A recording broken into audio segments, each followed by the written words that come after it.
this thing's gonna get thick. It's gonna get messy here soon. Really quickly. Y'all scratch my back. Y'all get me said, I scratch y'all's. Today, Camp BB is now in session. And who better to break down the season premiere than Big Brother vet JC Mounduix? Shut up, Bob. We're trying to rap. Plus, from everyone's favorite magician duo, Penn and Teller, Penn Jillette is here to tell us all about the new season of Fool Us. I'm changing the rules. My show. This is your reality check. And I'm freaking out.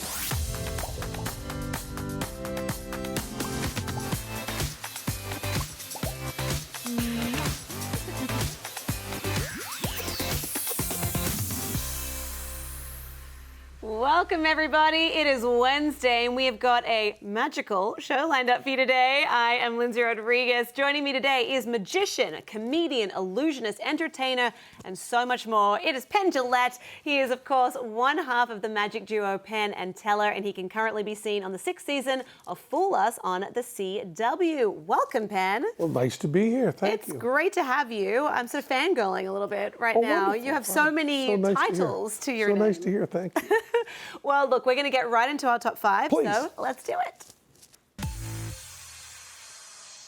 At number 5, Flipping Out's Jeff Lewis is on our top 5 again. And this time he is in serious trouble with XM radio bosses. See what we did there? 2 official HR complaints have been filed against him in the last 10 days. Now, Jeff detailed everything on his show at Jeff Lewis Live, saying yesterday's complaint was apparently a little more serious. It was a phone call, and when they call you, it's more pressing. They said, in the future, you can call out the departments, but you can't call out the individuals. Fair enough. Now, tell me the truth. Have you ever done something like this where you've called someone out and then they've slapped you on the wrist for it? I'm trying to think of a time that I haven't gotten in trouble. I did Stern all the time. Oh, I would do the Howard Stern show. When you go on Howard Stern, I used to go on like 4 hours at a time back in the late 80s when I was on Broadway. And you'd put aside afterwards, after you did the show, you'd put aside like a half an hour to just be reprimanded. Oh, wow. You know, because you talk, I always talk candidly. I say whatever pops into my head. Yes. And when you do that, people complain to you and you just hope you're popular enough to overcome it. Right. Because I'm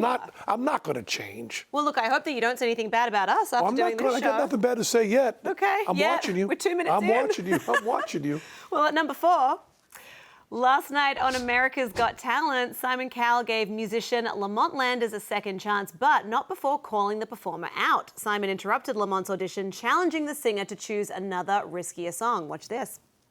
Your problem is that you don't take risks. You are getting on my nerves right now because I actually like your voice. So I would suggest you think about what I'm saying, and I'm going to give you another shot. Don't be cocky. Okay?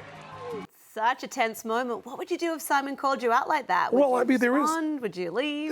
There is a case of the pot calling the kettle black, isn't there? I mean, have we seen anyone more cocky on TV? Apparently, he's really nice in real life, though. Well, yeah, I've talked to him. He is nice, but I mean, the character he plays is cocky. What we know on TV is cocky. Yes. So I would say, you know, maybe rubber and glue bounces off me, sticks to you. I might, because you know, most of your clever retorts come in 4th or 5th grade. Right. Well, look, he might have called Lamont out for being cocky, but he ultimately helped the young musician, coaching him while on stage through his second chance performance, and it all worked out. Lamont got 4 votes, and he is moving to the next round. Woo-hoo! So, congrats.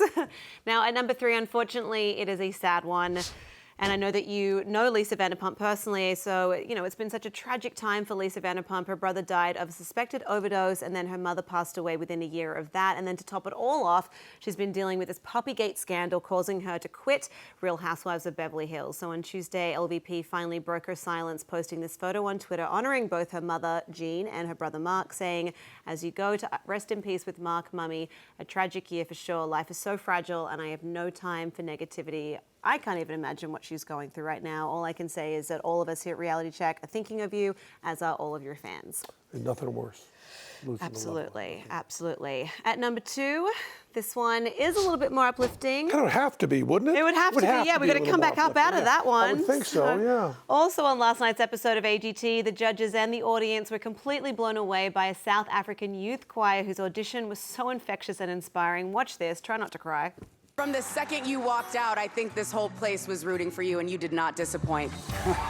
You're giving so much hope. I can't thank you enough. Thank you. It's 4. Yes, it is. Lump in my throat.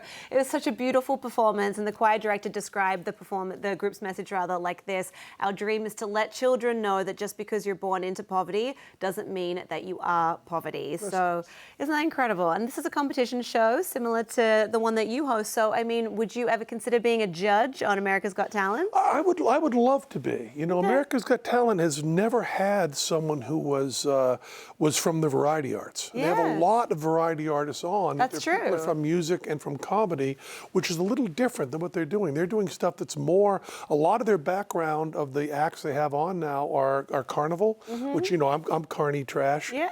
And, or a background in magic, or a background in vaudeville, you know, and I started out as a juggler, and I've worked in all the variety arts, which is a real American form of entertainment. It is called America's Got Talent. Yeah. And they've always had their judges very, very skewed away from the sidelines of showbiz, which is where I've always lived. I've always lived on the sidelines. Well, look, America's Got Talent. Give him a call. Yeah. He's a busy guy, but he'll find time for you. I'll find time. I'd like to do that. We have arrived at number 1. This one was Camille deals a low blow confronting Dorit about her husband and his finances on last night's episode of Real Housewives of Beverly Hills. She brought up past bankruptcies and even questioned where Dorit's money comes from. Take a look at this. Camille, don't you dare threaten me, sweetheart. I'm not Let me tell you threatening. something. I'm protecting you. I'm protecting You're you right now. protecting me? Oh, You're a yes. little snake. Go ahead. No, this is real. Go ahead. Well, you came after me. I'm telling you, I this crosses came a after line. you. It's not okay. When arguing with someone, is it ever okay to bring their finances and their partner into the equation? I believe I have a hard line on that. I mean, I'm from New England, and the way I was brought up was that you would never, ever do that. I also don't consider it to be a marriage to be something different than the two individuals. Yeah. I still believe strongly in individual responsibility. Agreed. I think I would do a hard line there. And also, look, Dorit's been wearing those Chanel earrings all season. We know she's rich. Well, let's talk about you, Penn, because you've had this amazing career, and now we have the new season of Fool Us, and it's featuring all new magicians from all over the world performing in front of you and Teller. But Monday night's episode featured returning guests. So how was it seeing these familiar faces again? Well, it's wonderful. You know, we've been on long enough, and it's also wonderful that people want to come back on. I mean, there's a huge amount of pressure. I mean, the show is completely honest. We have no idea who's going to come on. We have no idea what trick they're going to do. And they do the trick once, and it's only once. You know, anybody that does magic knows you get another shot at it. Not on our show. Yeah. You're there, and there's no cameras helping you, no camera tricks, nothing. You do it right there. And the fact that people think we deal with them kindly and fairly and want to come back on just displeases us. As a matter of fact, Helen is from Australia. Yes, she is. And there's a real interesting thing happening in magic. Magic is a sexist form. I mean, so it's kind of like comedy in that exactly, sense. except we're even behind comedy. I mean, the Magic Circle in London did not allow women in until the 90s. Until the 90s? The biggest organization in magic is called the International Brotherhood of Magicians. Oh, yes, I've heard People that. ask me all the time, you know, is your son into magic? And never even mention the fact that my daughter is. Oh, wow. My daughter's 14 and studies magic a lot. That's my cool. My son could care less. And we're seeing a huge number, and I'm using the word girls and not women because they are girls, starting out in magic and doing tricks for us. And Helen is a good example. Last season, we had 6 women on, which is a small number, but we try to get as many as we can. Yeah. 6 women on, working not as part of a team, but working solo, 6 women. And out of those 6 women, all 6 fooled us. That's so cool. So there's a different kind of sensibility going on. And Helen just has the most outside the way we think way. She fools us every I damn know, time. she got you real good. Real good. And it's Sneaky like when that, she Aussies. told us after how she did it, and Teller and I were more gobsmacked finding out how she did it than even seeing her do it. Oh, that's her so thinking, cool. she works with her father. Yes. Her father's a wonderful He's an escape acclaimed artist. Australian Oh, wonderful. magician, yeah. But she works with him, but also her own twists. I love her style. She's very funny as well. She's really funny, and she doesn't fall into a lot of your old-fashioned female magicians' fell into either they'd play some sort of witch thing or some dom thing or some leather thing or vampire thing. Right. And she just comes out there like in jeans and boom. She's true does blue. it, and then just fools the teeth out of us. Yeah, it's so cool. I She's love that it's an Australian and a woman. Yeah. I mean, it's just all my favorite things, right? Well, I will do a prediction right here. We used to have maybe once a year a girl would come up and show us a trick after the show. Yeah. Now it's like every other night. There's so many girls in magic that I will almost guarantee you that within 5 years, the biggest magic star in this in the United States of America will identify as female. We're going to take a very quick break, but we will be right back talking more magic. Stay tuned. Will. We love you. We love everything except where we are right now.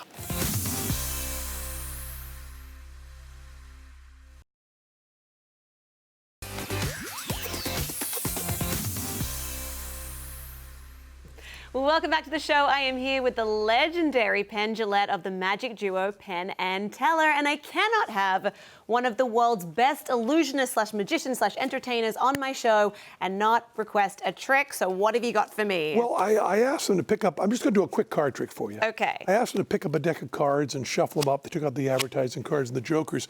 I'm going to ask you to just cut the cards anywhere you want. Okay. And look at the card you cut to. Look at the card I But cut don't to. let anybody see it. Not the camera, not me, not nothing. Be very cagey, Okay. very sneaky, very Australian. Very Take a Australian. little sneak and then right away cut it right into there so you can't see it. Just Okay, Put so it right, put it right, look okay, away. all right. Just cut them out. Look at it. Then shuffle them up. And then- oh. Shuffle them up. Shuffle. Okay. Shuffle them. And then just deal them down like this, okay? Okay. Yeah, just any number of piles you want, back and forth. Like this? Yep. You know, I'm still waiting for my letter for Hogwarts, but I Now- think this is as Now, good as it got gets. this down here. Let me just see this. I'm going to look at this card here, and I'm going to look at this card here. Now, since these two are black, it's most likely you picked a red card. Since this is the face card, this is a number card. It's probably close to this one. I think you probably picked either a 7 or a 8. I think it's a 6, maybe a 6. I think, if I'm not mistaken, you picked the 6 of diamonds. Is that right there? 9 of diamonds, what you picked right there. Is that Yes! 9 of diamonds. There it is right there. That's- Okay, now tell us how you did it. Break the magician's code for Wait, us. whoa, I think we're out of time. I think we're out of time. We got to go. I would tell you the moment, but I think we're out of time. It's true. 9 of This is the diamonds. card. This is the card that I picked. Okay. Well, You are a delight. Can I just say that? You're an absolute delight to have on the show. Congratulations on a stellar career. And Thank you. We're so excited to see the rest of the season of Fool Us. And yeah, maybe, I don't know, I'd love to see Helen on the show. And you said that your daughter's going to make an appearance as yeah, well. she'll be coming out. She'll be coming out, and Helen's going to be on too. So we're Very all set. cool. You get all your wishes come true. All my wishes except that letter to Hogwarts. Yeah. That's all right. I'll be waiting for a long time. All right. Well, we are going to take one last break, but make sure you stick around because when we come back, we're going to have JC Mounduix from Big Brother joining us. Thank you You so like very much saying that name, don't you? Mounduix. That's actually, I don't know how you say it. It's Mounduix, but I'm just trying to make him fancy. As long as your shoulder's in there, that's all that matters. That's what I think. Thank you so much for being Thanks here, so Penn. much for having me. I'm looking at these people get gooped, and I'm just like thinking about the velocity.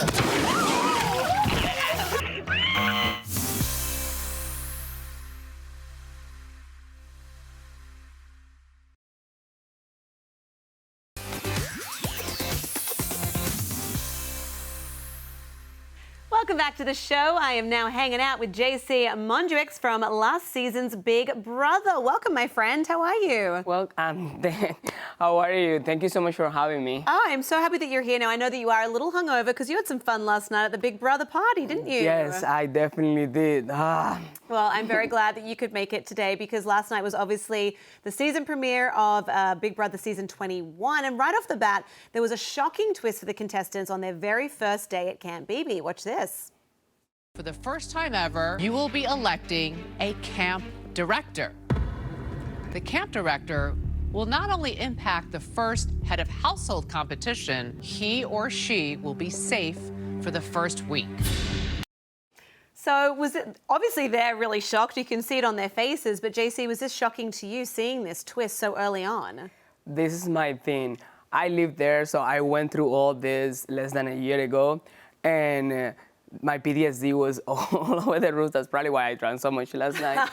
And then just seeing this, I can totally relate, because when you're there, you're expecting for the unexpected, right? And the fact that they threw that twist right there from the beginning, I'm pretty sure those house guests were going through it. I am pretty sure. You have no idea how crazy it is there, and you're just in a state of nervous. And yeah, I was shocked that they all actually like threw something that early on, but I guess it's gonna be a good season. They barely picked their beds, and it was like, okay, like go to war, essentially. Yeah. You know, if this had happened on your season, would you have campaigned to be camp director, or would you have sort of laid low and let the others fight it out? No, my strategy was just, like being super nice, be kind, lay low, no seeing myself as a threat, just maybe as the house pet, if that makes sense. And it worked for me, hey, because you played a good game. Yeah, I didn't see the blog till like day 79, I think it was, which is like, what, know? Yeah, and I made it top 3, so I would have never put myself in a position with a lot of power, even less at the beginning. I know. Well, that's the thing, because of course, leading up to the vote as well, we did start to see some alliances form. So look at this. Let's rattle some cages and let's take this game on and make it ours. Let's get some strong people around. You know what I mean? I have all these girls and Tommy saying that they're gonna vote for me. I'm not gonna lie, I'm totally feeling the girl power. You got the job. Okay, so how crucial is it to make alliances early on, or are you more of a proponent of getting to know people a little bit better before you sort of pull them into your camp? In my season was a little bit crazy, because for some reason, almost all of them really liked me, so they were all trying to grab me to go on alliances, and I never said a completely yes or a completely no. I was just going around there, oh, well, yeah, I really like you guys. Yeah, we could work together, why not? You were playing all the sides. Yeah, but it was in a very nice way, letting them know that I probably didn't want to really work completely with them. Right. I was more into having just one person right there that we could work together and make things happen. Yeah. And that's basically the strategy I was following. Yeah. Okay, well, look, at the end of the episode, it was revealed who was elected camp director, and that was a very messy situation as well. Watch.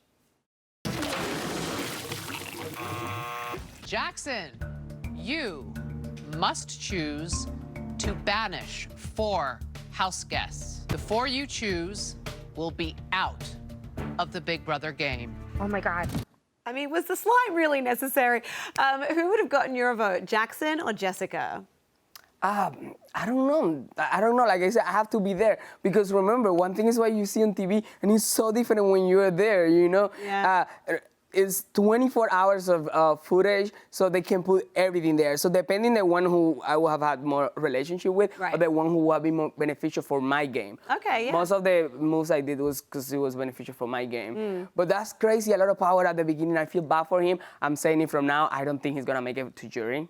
Oh, really? Jackson. Okay, because now whoever he has to vote the 4 people out, 3 of them will make it back in once they sort of fight it out. But then those 3 people are going to have it out for him, right? From now on out. That's a really messy situation, and it is what it is. Unless he start winning, and he can do hardcore damage control, and I don't see him doing it. Right. I don't see him, he remind me of Winston from my season, and Winston sucked and all that. Okay. So, yeah, I'm sorry, Jackson, and I actually like him, but I don't think he's gonna make it to jury. Well, you never know, though, because he's formed an alliance with Aquaman, aka Jack. So maybe the ladies, because they love Jack, they'll keep Jackson around just so that they can see that alliance. That's another thing, you got a good point. The ladies could be one day just loving everyone, and then the next day coming from everyone at the same time. The woman in the cast is always so crazy, because it's just, woman mentality. Hey, careful now. I know, it's a woman's prerogative to change their mind, I know. Right? They are in a really good mood in 1 hour, and then the next one is completely, different. It's called PMS. Well, anyway, part 2 of the Big Brother premiere airs tonight on CBS, so we'll get to see who Jackson chooses to be eliminated in his first move as camp director. I think it's safe to say it's going to be a great season.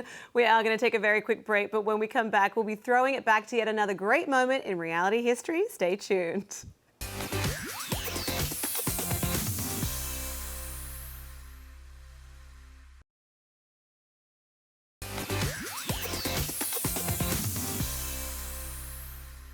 Welcome back to the show. We're hitting you with another great moment in reality TV history. Enjoy. I got butterflies in my stomach. In this 2014 episode of Catfish, Antwane is about to meet Tony face-to-face for the very first time after a 3-year telephone-only relationship. It's been 3 years. I'm tired.